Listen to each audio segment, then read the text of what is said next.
Hello, Your Eminences, distinguished colleagues.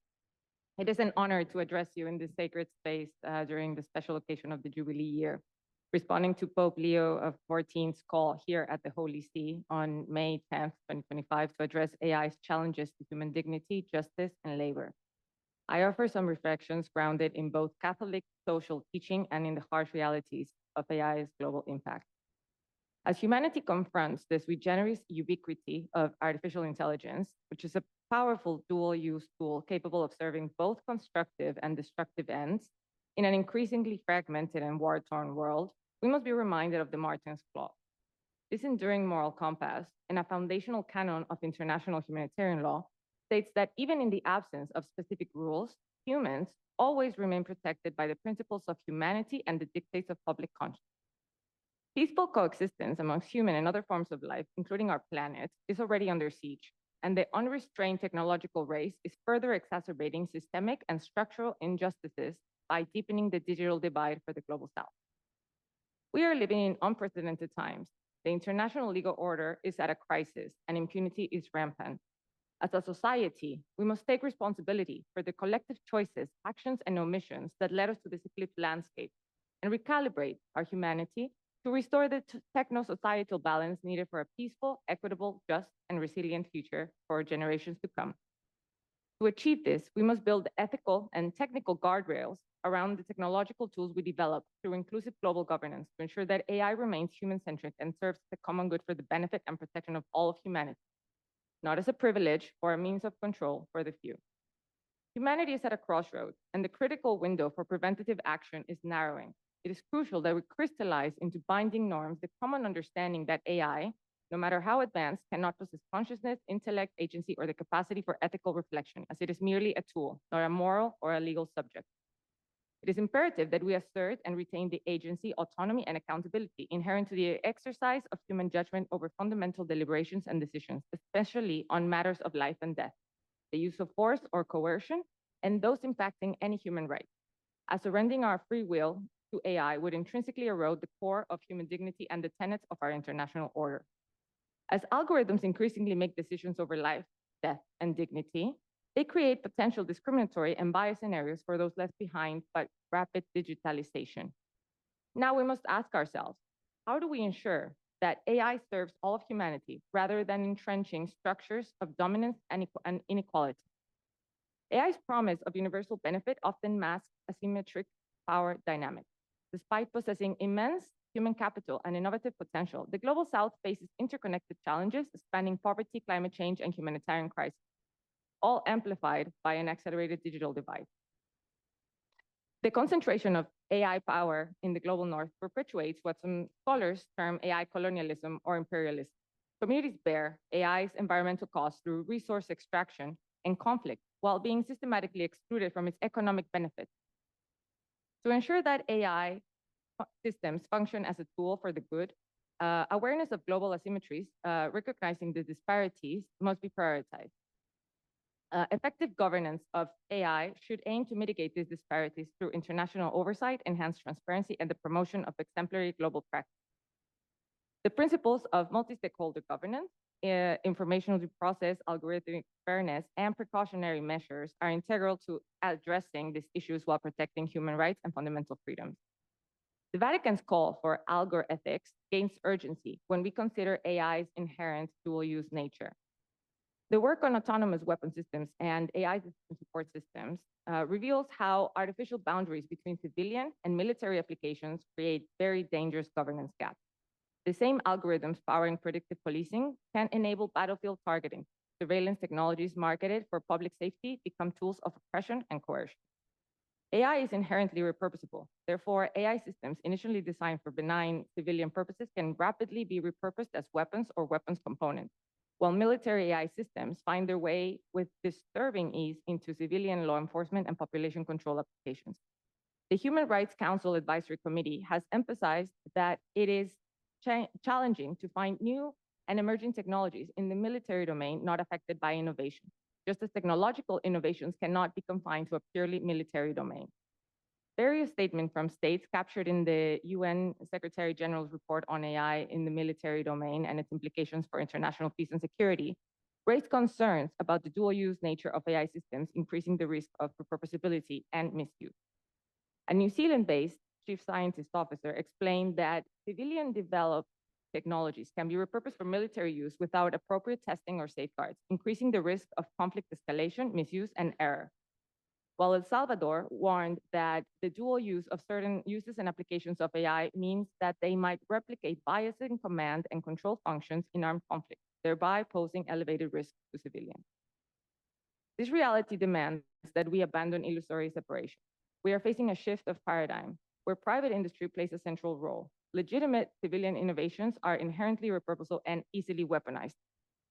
And the same way, merely military applications also transfer to surveillance and control of domestic and foreign populations. By segregating governance approaches, we enable exploitation of gray zones between war and peace, precisely where vulnerable populations suffer the most. Catholic social teachings, emphasis on humanity and dignity, provide clear guidance. AI applications, which fundamentally erode our shared humanity, must be prohibited. When algorithms deny asylum to refugees, when autonomous weapons kill without human judgment, when AI systems criminalize poverty under the guise of neutrality, these are not technical glitches, they're moral failures. This is why we need explicit red lines prohibiting AI systems that violate human rights, international humanitarian law, and international peace and security. AI systems cannot be allowed to make decisions which carry ethical or legal consequences impacting human life and dignity. The black box conundrum is widely a known explainability risk of the use of AI systems. And as of yet, humans cannot properly understand the decision-making processes of this system.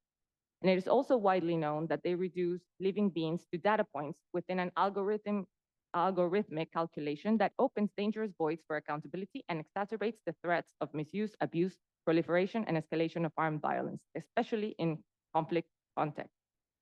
Their deployment defies traditional legal and ethical norms, but deontologically, it also challenges the very core of what it means to wage war, while abiding by long-established humanitarian principles. To this point, we must recall the joint appeal by UN Secretary General and the President of the ICRC, urging states to incept and adopt binding international law to prohibit and restrict the use of certain autonomous weapons. The ICRC also emphasizes that current international humanitarian law does not adequately address the ethical and legal challenges posed by autonomous weapon systems, particularly those that are unpredictable or designed to target humans. Both also emphasize the moral necessity of human control over the use of force and the effect of weapons, and highlight the importance of international cooperation to ensure that technological advances do not undermine the protections offered by IHL and international law as a whole.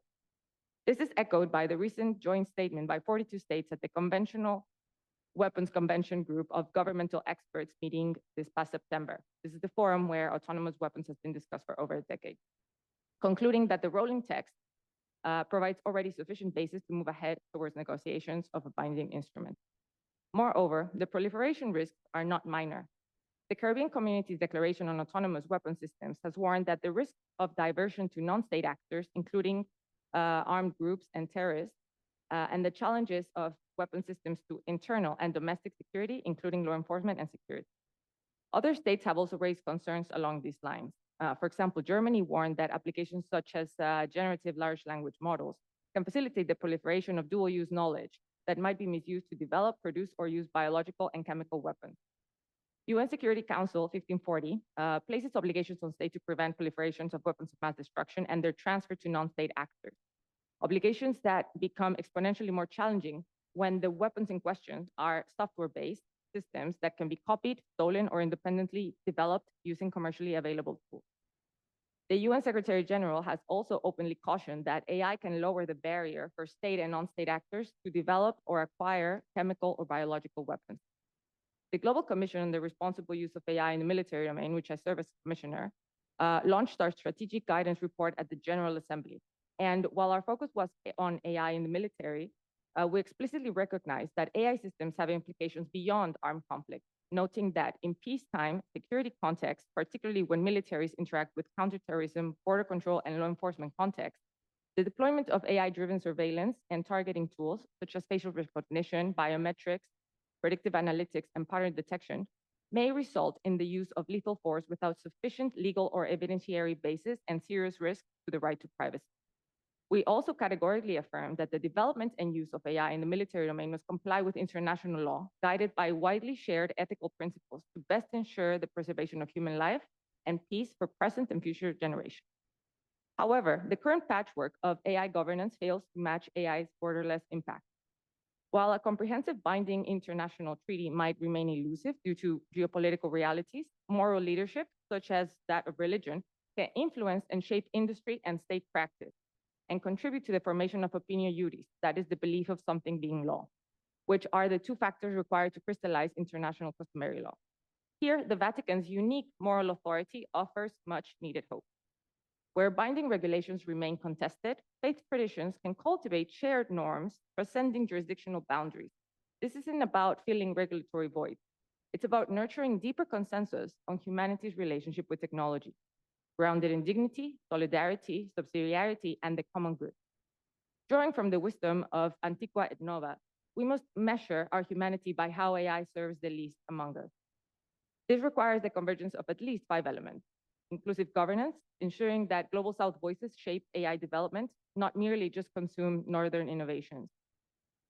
Second, accountability mechanisms. Clear chains of responsibility following AI systems as they cross civilian military boundaries are crucial to avoid the so-called accountability gap. As AI systems are increasingly used to assist human decision-making in conflict zones, we must ensure that their use remains transparent, accountable, and aligned with legal and ethical standards and principles. This is particularly crucial when these decisions involve the identification, selection, and engagement of targets.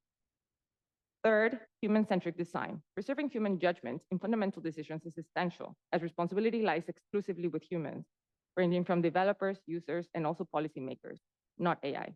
Therefore, moral judgment must always remain central in the design and development of any AI system, embedding technical guardrails that ensure AI cannot replace ethical decision-making in the use of force. Environmental and social justice is imperative also to address, as climate impact of AI and resource exploitation requires a holistic approach. The ongoing armed conflict in Eastern Congo is proof that extractive practices of rare minerals and the often illegally sourced supply chains exacerbate violence by fueling resource competition, increasing tensions, undermining peace, stabilizing communities, and obfuscating resolution. And finally, capacity building. Investing in education and infrastructure to democratize AI benefits for everyone, everywhere. For digital commons or public digital goods to materialize as such, equitable, responsible, and safe access to these technologies must be a reality. To conclude, I bring the Martens Clause to a fore again to remind ourselves that technology never operates in a legal or moral vacuum. And that is why we must all strive to guarantee. Let us leave this intellectual gathering committed to making AI truly for good and for everyone, not as a mere aspiration, but as a binding moral imperative, shaping our technological future, ensuring that AI serves rather than subjugate humanity. Thank you.